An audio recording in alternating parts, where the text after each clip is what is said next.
Pedang ini naga puspa. Selamatkan dia.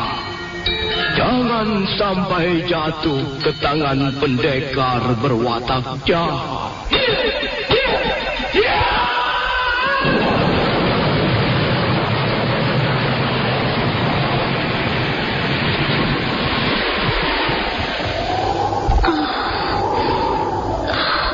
Kakang Kamandanu, kau masih juga tidak percaya bahwa aku mencintaimu. Mesin, maafkan aku, Mesin. Mesin.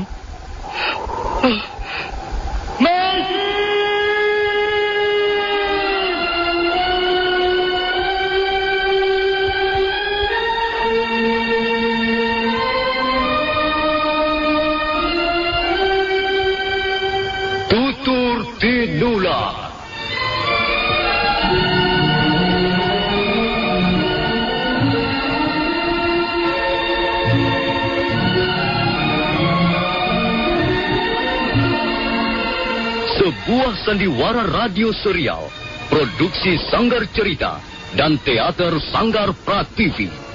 Sebuah kisah dengan latar belakang sejarah runtuhnya Singasari dan berdirinya Kerajaan Majapahit.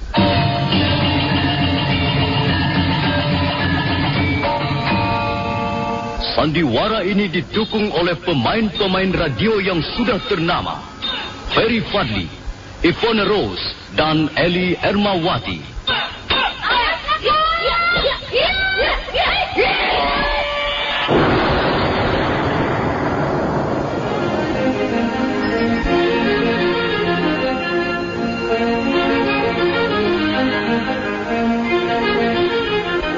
Naskah ditulis dan diolah oleh S. Tijab. Hiasan musik dan sutradara C. Ispriyonoka.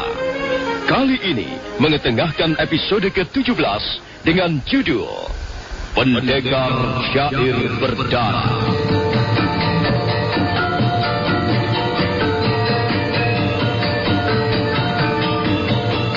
Dalam seri ke-481 ini didukung oleh para pemain Mario Kulon sebagai Kakitan Paroang, Anas Sambayon sebagai Nini Raga Runting, Renat sebagai Ayu Wandira, dan Asdi Suhastra pembawa cerita. Selamat menikmati. Tunggu, Sapi Ompong.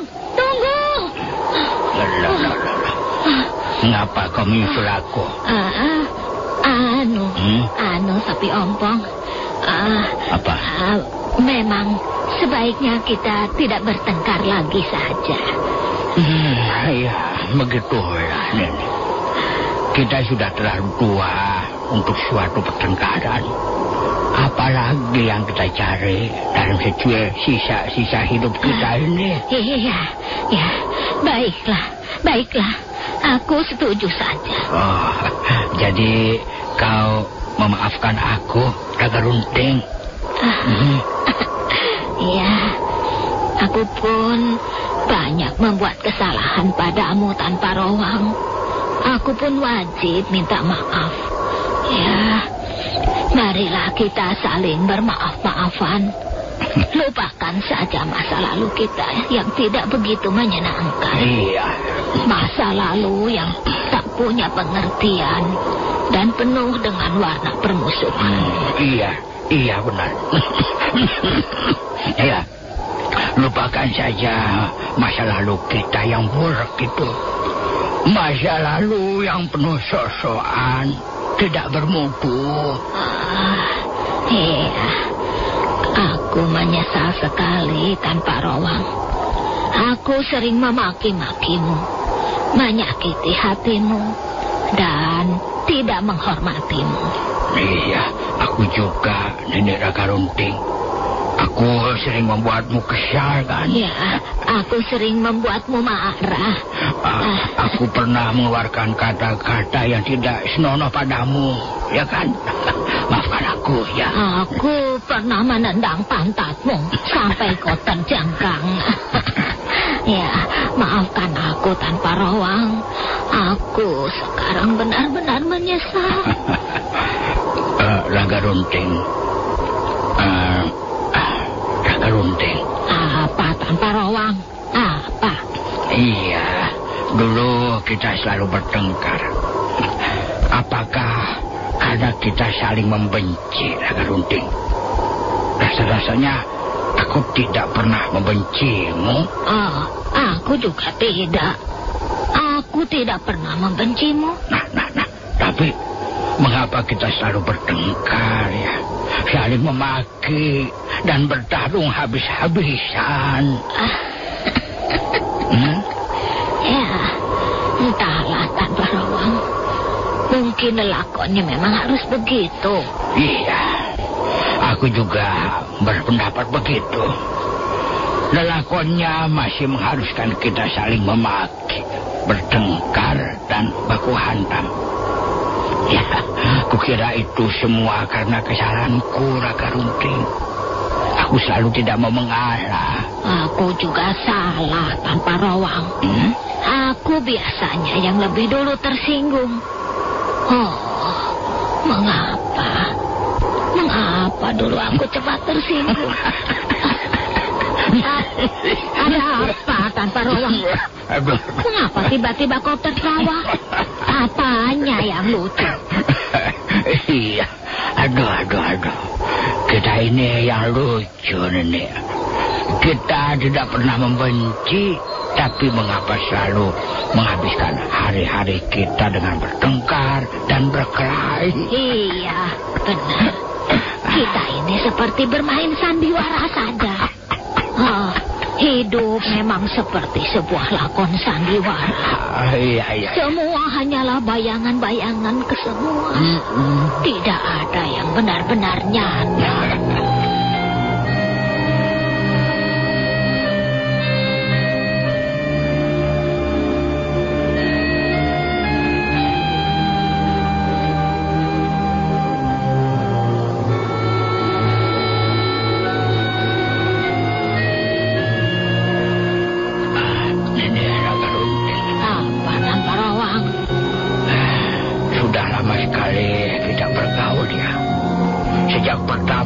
Kita bertemu ya 20 tahun yang lalu. Iya. Aku ingat pertemuan kita yang pertama dulu. Kalau tidak salah, kau belum terlalu tua. Kau masih kelihatan gagah dan tampan. Kau juga kelihatan cantik, Raga Runting. Betulkah? Jangan menggoda aku tanpa Rawang. Tunggu. Kau kelihatan cantik. Ya, sebenarnya waktu itu maaf, Raga Runting. Iya. Ya, mungkin aku ini laki-laki yang tak tahu diri. Laki-laki tua yang tak tahu diri. Tapi memang sebaiknya aku mengatakannya sekarang. Walaupun aku tahu sudah tak banyak gunanya, Raga Runting. Katakan saja tanpa Rawang. Katakan. Aku tidak akan tersinggung lagi. Aku tidak akan marah lagi. Raga Runting, sebenarnya sejak pertama kali bertemu dulu, aku sudah jatuh hati padamu. Sungguh, aku tidak berdusta. Aku jatuh hati padamu, Nenek Raga Runting. Aku selalu membayangkan betapa bahagianya kalau aku menjadi suamimu. Aku seringkali merindukanmu. Tanpa Rawang, bukan hanya kau yang mengalami perasaan seperti itu. Sebenarnya, aku pun tertarik padamu. Kau kelihatan gagah dan jantan dalam pandangan mataku. Aku tahu kau bisa menjadi suamiku yang baik. Raga Runting, jangan begitu. Masa kau jatuh hati pada sapi ompong seperti ini? Itu dulu, Tan Parowang. Sebelum kita akhirnya selalu bertengkar. Kau bukannya sapi ompong, tapi seorang pendekar yang gagah dan tampan. Yang benar, Karunting. Kau tidak berdusta. Kau tidak sedang menghibur aku. Sungguh, Tan Parowang.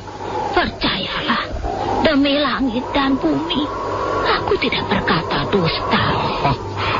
Karunting, dulu sebenarnya aku sering kali merindukanmu. Kau percaya tidak itu? Ya, aku juga begitu. Aku pun sering kali merindukanmu. Kadangkala kerinduanku sangat meluap hingga hampir tidak tertahankan lagi. Tapi begitu kita bertemu, entahlah apa sebabnya, kita lalu bertengkar, saling memaki, saling mengolok, saling baku hantam. Sehingga kerinduanku akhirnya musnah begitu saja. Kerinduanku akhirnya juga lenyap tanpa bekas setelah kita bertengkar habis-habisan. Mengapa bisa begitu ya? Aneh sekali. Nah, coba Ragarunting, kira-kira apa sebabnya? Bukankah perjalanan hidup kita ini aneh sekali, ya kan? Kukira sebabnya adalah dari kita sendiri. Kita tak ada yang mau mengalah, tak ada yang mau merendah barang sedikit. Kita selalu ingin menunjukkan bahwa kitalah yang lebih hebat, yang lebih pantas untuk dicintai. Ya, kukira memang demikian. Kita terlalu larut dalam rasa keakuan yang dalam. Akhirnya kita sama-sama kehilangan barang yang sangat berharga. Kita kehilangan cinta. Tan Parowang, kalau begitu, kita ini orang-orang yang malang. Iya, benar tidak, Ragarunting. Aku sehat. Lihat. Lihat, ya. Aku tidak apa-apa. Nah, Ragarunting, jagalah dirimu baik-baik. Ya. Rawatlah Ayu Wandira dengan baik. Kasihan bocah itu. Oh iya, Tan Parowang. Itulah tugasku sekarang. Tugas dan kewajiban suciku. Aku akan merawat Ayu Wandira dengan seluruh jiwa ragaku. Aku akan membesarkannya dan menjadikannya seorang wanita berbudi luhur. Bagus. Nah, selamat tinggal, Ragarunting. Tunggu dulu, Tan Parowang. Bukankah kau akan kembali lagi, ya? Bukankah kau akan datang lagi ke Randu Wadon untuk menjengukku? Ya, tentu. Tapi ingat, Ragarunting, aku ini sudah sangat tua. Kita sudah sama-sama tua. Tapi kalau Sang Hyang Widi menghendaki, kita masih akan bertemu lagi. Dan sebelum pergi, aku ingin mengucapkan beberapa baris syair. Maukah kau mendengarnya, Ragarunting? Ya.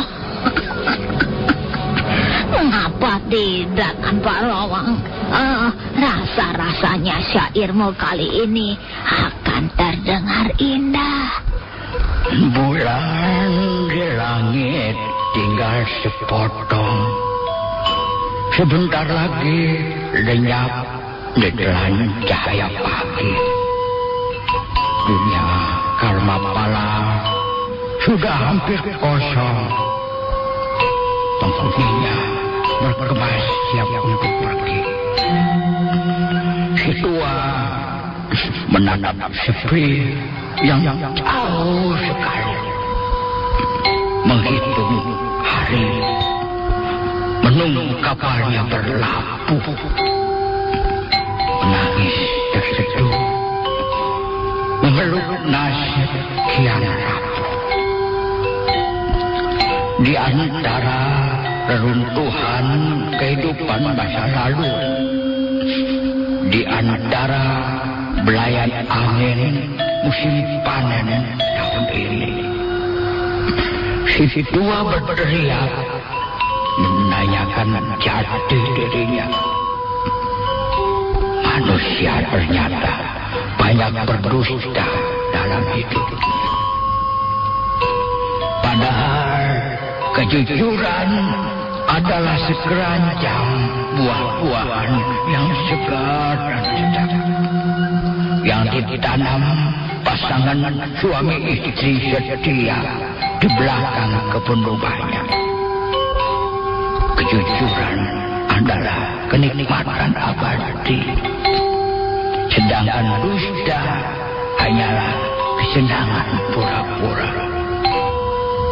Lihatlah anak perawan tetangga sebelah. Lihat senyumnya, lihatlah lirik matanya. Tapi dengarlah bunyi kentutnya.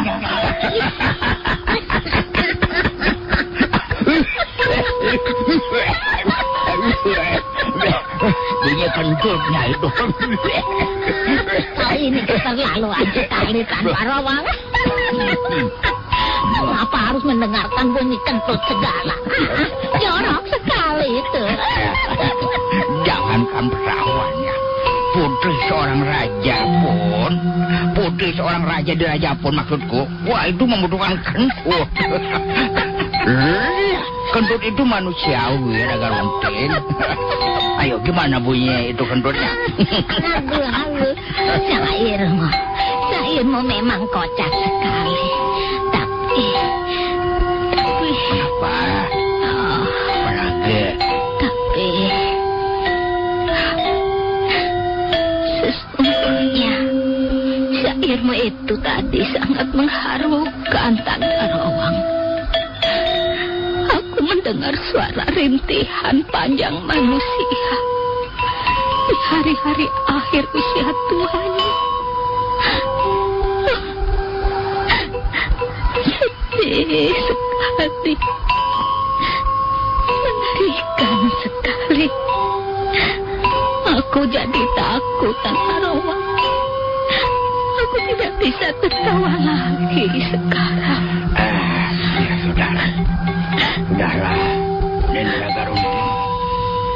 Tidak ada yang perlu ditakuti, ya.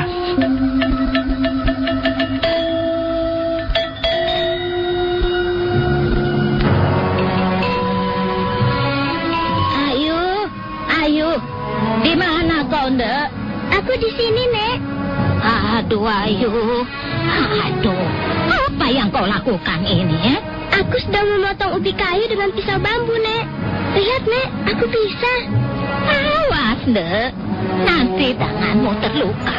Sudah. Letakkan saja ubi kayu itu. Biar nanti nenek yang mengerjakan. Di mana kakek-kakek itu tadi, Nek? Sudah pulang ya? Iya, dia sudah pulang.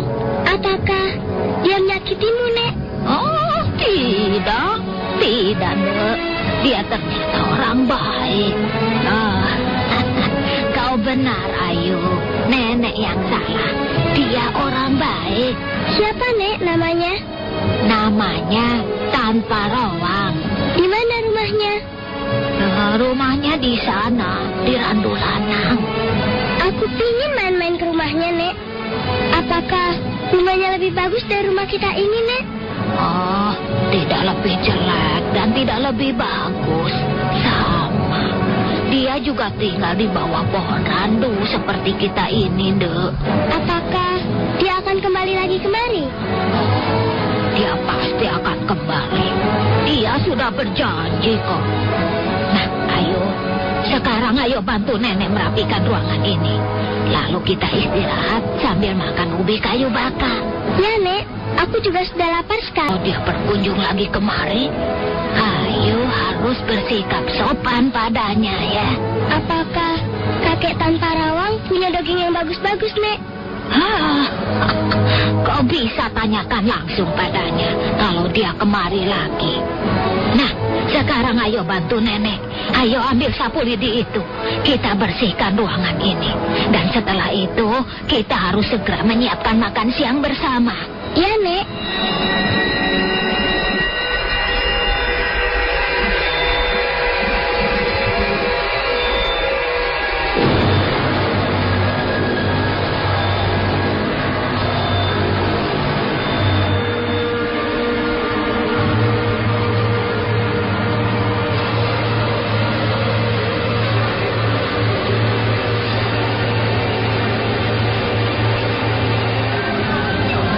Tinggalkan sejenak kesibukan Nini Raga Runting dan Aiwandira di Randu Wadon.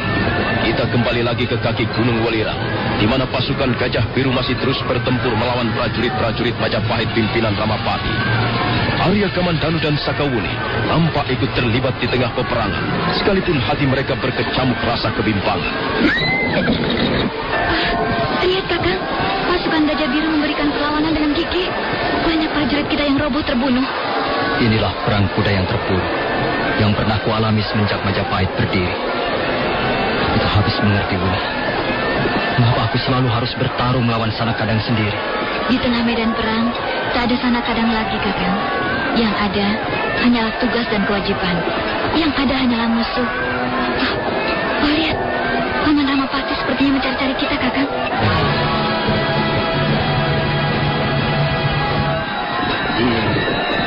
Ayo, Kamandanu. Apa yang kau lakukan di sini? Lihat, prajurit-prajurit kita terdesak. Para pemberontak itu mengadakan perlawanan dengan gigih.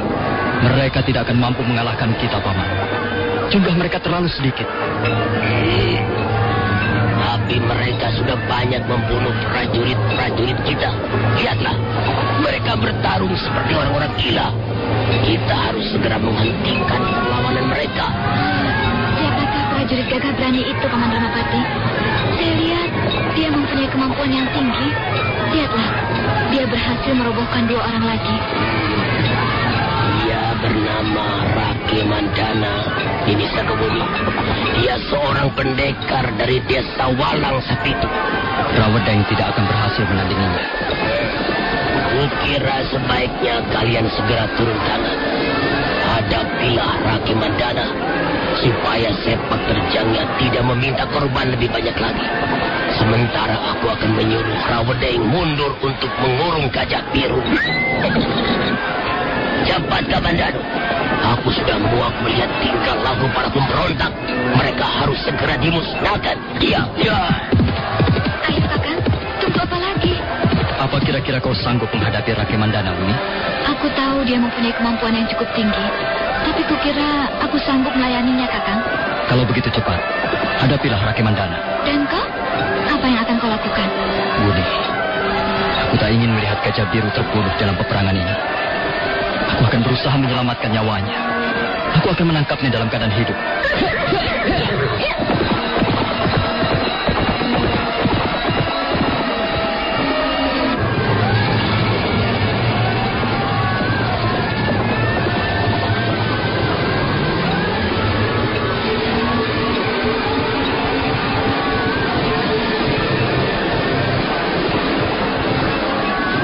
Sakawuni segera memacu kudanya ke tepi medan peperangan, di mana Rake Mandana sedang sibuk menghadapi Rawedeng dan prajurit-prajuritnya.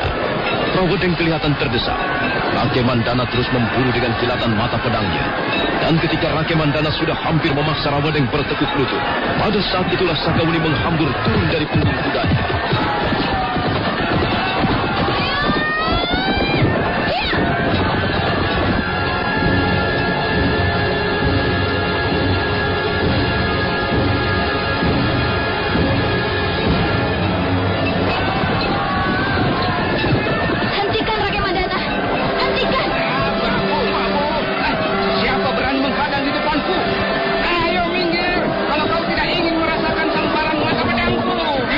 Raden.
Kamandana berkelit ke samping sambil mempapatkan pedangnya begitu Sakawuni menerjang. Keduanya segera terlibat dalam pertarungan sengit. Sakawuni terus memburu dengan serangan-serangan kencang. Tapi dia pun harus berhati-hati karena serangan balik Rake Mandana seringkali berbahaya. Sementara itu di tempat lain, nampak Sang Ramapati tengah memberikan aba-aba agar Gajah Biru dikurung. Ya, terus tepung dia. Jangan biarkan bergerak bebas. Kurung dia. Lihat Kamandanu. Lihat tingkah laku para pemberontak itu. Mereka semua sebentar lagi akan kita musnahkan. Kurang ajar. Terus sergap gembong pemberontak itu. Bunuh Gajah Biru. Bunuh Gajah Biru. Wah, setan jahanam. Ayo Kamandanu. Kenapa kau masih berpangku tangan? Lihat, Gajah Biru mengamuk seperti orang gila. Ayo Kamandanu, tangkap dan bunuh dia. Tidak, Paman Ramapati. Tidak. Tidak apa maksudmu? Saya tidak bersedia membunuh Gajah Biru. Kamandanu, kau jangan lupa. Kita sedang terlibat peperangan dengan para pemberontak. Kalau kau tidak segera membunuh gembong penjahat itu, dia akan meminta lebih banyak korban. Saya tidak sanggup melakukannya, Paman Ramapati. Kamandanu, kau seorang prajurit. Benar, Paman. Saya seorang prajurit. Tapi saya juga manusia biasa. Kau sedang mengemban kita Sang Prabu, Kamandanu. Iya, Paman. Tapi saya tidak sanggup melawan hati nurani saya. Kamandanu, lihat. Lihat prajurit-prajurit kita. Mereka sudah banyak yang terluka dan terbunuh. Tapi kau malah bertingkah laku aneh. Kau ini seorang pimpinan pasukan. Dan sekarang kau berada di bawah pimpinanku. Kau harus menuruti perintahku. Ayo cepat. Bunuh Gajah Biru. Ini perintahku. Kalau kau berani membantah, aku akan melaporkannya pada Gusti Prabu. Dan kau bisa didakwa menyokong pemberontakan Gajah Biru. Kau tidak ingin mendapat kesulitan, bukan? Paman Ramapati tidak usah mengancam saya. Saya tidak mengancam. Saya benar-benar akan mengadukan sikapmu ini pada Gusti Prabu. Coba saja pikirkan Kamandanu. Di mana pengabdianmu pada Majapahit? Di mana kesetiaanmu pada Gusti Prabu? Percuma saja kau menimbul jasa kalau akhirnya kau sendiri yang melenyapkannya. Kau sendiri yang menghancurkannya. Ini bukan salah siapa-siapa, Kamandanu. Salahmu sendiri. Paman tidak usah repot-repot mengurusi diri saya. Saya tahu apa yang harus saya berikan untuk Majapahit. Saya tahu bagaimana seharusnya saya mengabdi pada Sang Prabu. Dengar, Kamandanu. Dengan tidak mau membunuh Gajah Biru, itu berarti kau telah mengkhianati Gusti Prabu. Kau prajurit yang tidak setia. Maaf. Bukan hanya Paman yang dapat mengerti arti kesetiaan. Cukup, Paman. Tidak pantas kita bertengkar di tengah medan peperangan. Tidak layak untuk jiwa prajurit. Sekarang, inilah sikap saya. Inilah kesetiaan saya. Inilah pengabdian saya untuk Majapahit. Gajah Biru akan segera saya tangkap dan saya seret ke hadapan Gusti Prabu Kertarajasa Jayawardhana.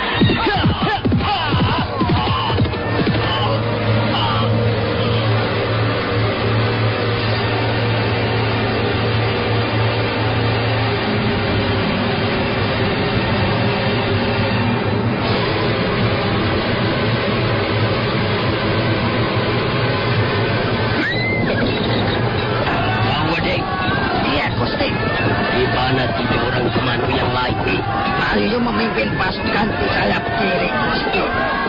Danra Banyak dan Rapangsa bertarung di sayap kanan. Kumpulkan mereka, cepat. Baik, Gusti.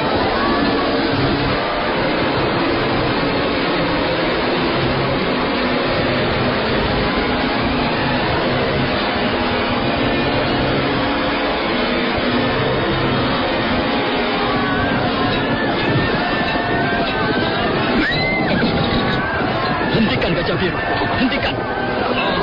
Tuan Kamandanu. Kau sampai hati membantai prajurit-prajurit Majapahit, Gajah Biru. Sampai hati kau membunuh teman-temanmu sendiri. Apa maksud Tuan? Ini dalam peperangan, Tuan Kamandanu. Kami sedang bertempur melawan prajurit-prajurit kaki tangan Ramapati.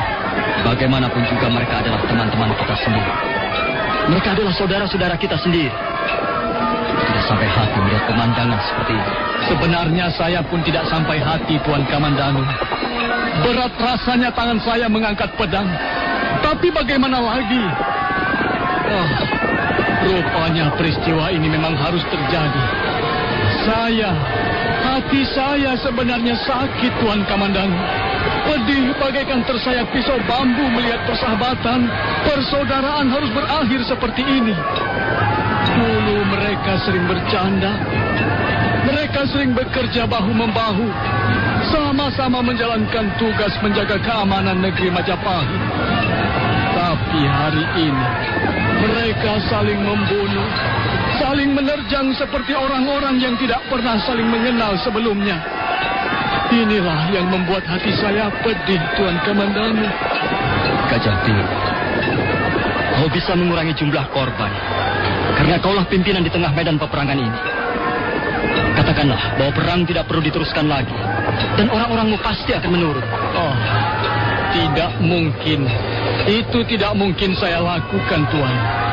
Justru itu tak mungkin saya lakukan karena saya adalah pimpinan. Saya adalah panutan mereka. Sayalah yang membawa mereka keluar dari Majapahit. Dan kami sudah bertekad untuk mati bersama-sama dalam satu keyakinan di hati kami. Tidak, Tuan Kamandanu. Saya tidak mungkin menjadi pimpinan yang tidak bisa dipegang kata-katanya. Saya tidak mungkin menjilat air ludah saya sendiri. Dunia pasti akan bersorak, langit dan bumi akan mencemooh Gajah Biru. Kalau begitu keadaan ini sudah tidak mungkin diperbaiki lagi. Saya sudah pasrah, Tuan. Saya tidak akan menarik pasukan saya, sekalipun jumlah mereka tinggal beberapa gelintir prajurit. Kalau Tuan Kamandanu bermaksud mencegah timbulnya banyak korban, maka satu-satunya jalan hanyalah Tuan harus segera bertindak. Cabutlah pedang naga puspa milik Tuan. Saya yakin dengan senjata ampuh itu, Tuan sanggup memusnahkan pasukan Gajah Biru dalam sekejap. Cepat, Tuan. Lakukanlah. Cabutlah pedang milik Tuan. Dan sebentar kemudian semuanya akan selesai. Kaki Gunung Welirang ini akan segera sepi kembali. Dan Tuan Kamandanu bisa kembali ke Majapahit membawa kemenangan. Hanya saya titip pesan untuk Gusti Prabu. Juga untuk Gusti Lembusora. Tolong sampaikan kata-kata saya ini, bahwa Gajah Biru bukanlah prajurit yang baik. Gajah Biru tidak pantas menjadi prajurit teladan. Dan Gajah Biru berikut pasukannya, berikut keluarganya, rela menyerahkan nyawa untuk pupuk kesuburan tanah Majapahit. Nah, Tuan Kamandanu, saya telah siap. Marilah kita bertarung demi menjalankan panggilan hidup kita masing-masing. Baiklah, Gajah Biru. Aku tidak ragu-ragu lagi. Kata-katamu telah membuyarkan lamunanku. Aku bangga bisa berhadapan dengan pendekar seperti Gajah Biru. Bersiaplah, Tuan Kamandanu.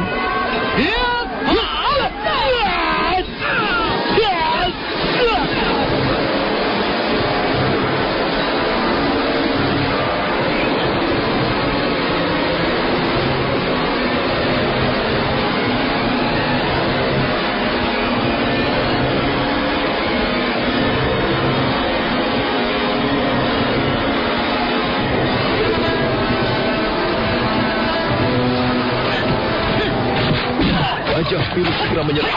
Serangannya datang dengan cepat sekali. Maka pedangnya berkelebat, berkilat-kilat ditimpa cahaya matahari. Arya Kamandanu tak ingin mengerahkan seluruh kemampuannya. Dia tetap bertekad menangkap Gajah Biru hidup-hidup dan membawanya ke Majapahit. Tapi Arya Kamandanu menjadi heran. Sergapan Gajah Biru semakin berbahaya. Sudah lebih 40 jurus bertarung. Gajah Biru nampak masih segar bugar. Bahkan tenaganya seperti tambah berlipat ganda.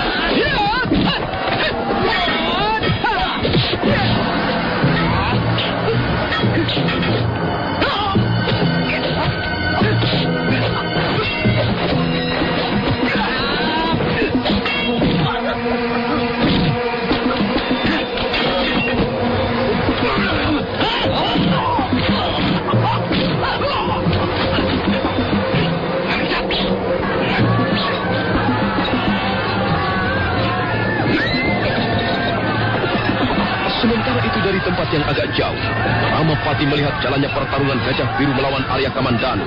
Rawedeng, Rayuyu, Rapangsa dan Rapanyak berdiri di sekelilingnya. Lihat, Gusti. Arya Kamandanu sepertinya tidak bertarung dengan sungguh-sungguh. Benar, Gusti. Pasti telah terjadi kong-kalingkong di antara mereka, Gusti. Maklumlah dua-duanya mempunyai hubungan yang rapat dengan seorang. Diam, Rayuyu.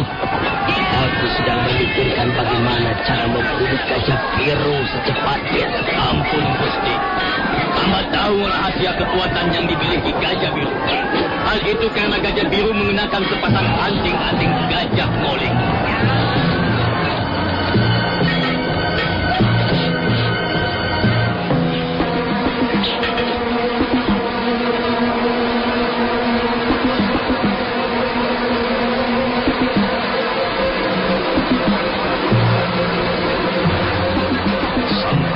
Mengerutkan keningnya begitu mendengar penjelasan salah seorang anak asuhnya. Dan selanjutnya mereka membuat rencana untuk secepat mungkin menghabisi nyawa Gajah Biru. Nah, saudara pendengar, bagaimanakah kisah selanjutnya? Silakan menunggu seri berikutnya. Sampai jumpa.